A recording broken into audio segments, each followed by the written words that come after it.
கும்பகோணத்தில் கொட்டையூரில் அமைந்திருக்கும் ஆனந்த விநாயகர் ஆலயத்தின் மகா கும்பாபிஷேகம் வெகு சிறப்பாக நடைபெற்றது. இதில் ஏராளமானோர் கலந்து கொண்டு கோபுர தரிசனம் செய்தனர்.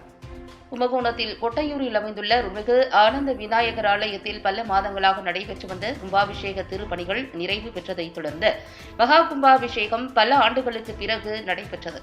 விழாவினையொட்டி முதல் கால யாக பூஜை, கணபதி ஹோமம், நவக்கிரக ஹோமம், லட்சுமி ஹோமம், வாஸ்து சாந்தி யாகசாலை பூஜைகள் தொடங்கி நடைபெற்றன.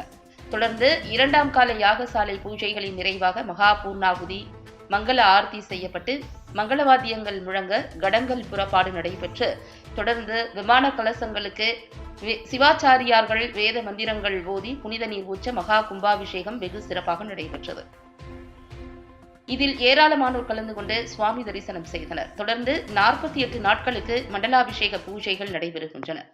நிகழ்ச்சி ஏற்பாடுகளை மாமன்ற உறுப்பினர் ஆசை தம்பி மற்றும் நிர்வாகிகள், பொறுப்பாளர்கள், கொட்டையூர் தெருவாசிகள் உள்ளிட்டோர் சிறப்பாக செய்துள்ளனர்.